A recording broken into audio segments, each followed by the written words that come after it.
जय श्री कृष्णा। राधे राधे। संजय उवाच दृष्ट्वा तु पाण्डवानीकं व्यूढं दुर्योधनस्तदा आचार्यमुपसंगम्य राजा वचनमब्रवीत्। संजय बोले, उस समय वज्रव्यूह से खड़ी हुई पांडव सेना को देखकर और द्रोणाचार्य के पास जाकर राजा दुर्योधन यह वचन बोला।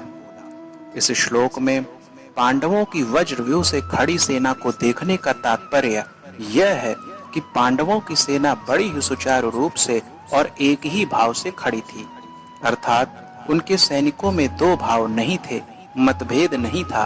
उनके पक्ष में धर्म और भगवान श्री कृष्ण थे। जिसके पक्ष में धर्म और भगवान होते हैं उसका दूसरों पर बड़ा असर पड़ता है। इसलिए संख्या में कम होने पर भी पांडवों की सेना का तेज था और उसका दूसरों पर बड़ा असर पड़ता था। अतः पांडव सेना का दुर्योधन पर भी बड़ा असर पड़ा, जिससे वह द्रोणाचार्य के पास जाकर नीति युक्त गंभीर वचन बोलता है।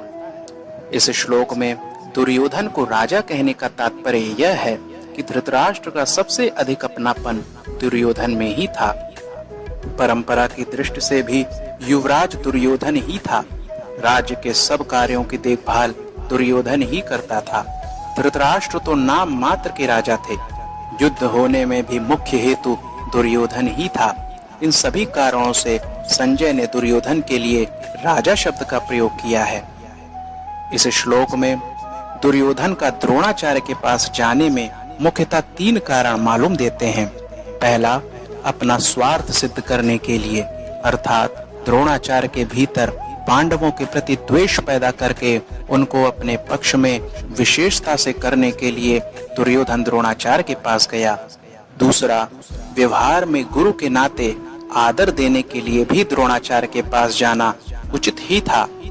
तीसरा, मुख्य व्यक्ति का सेना में यथास्थान खड़े रहना बहुत आवश्यक होता है, अन्यथा व्यवस्था बिगड़ जाती है। इसलिए दुर्योधन का द्रोणाचार्य के पास खुद जाना उचित ही था। यहाँ यह शंका हो सकती है कि दुर्योधन को तो पितामह भीष्म के पास जाना चाहिए था, जो कि सेनापति थे, पर दुर्योधन गुरु द्रोणाचार्य के पास ही क्यों गया? इसका समाधान यह है कि द्रोण और भीष्म दोनों उभय पक्षपाती थे, अर्थात वे कौरव और पांडव दोनों का ही पक्ष रखते थे।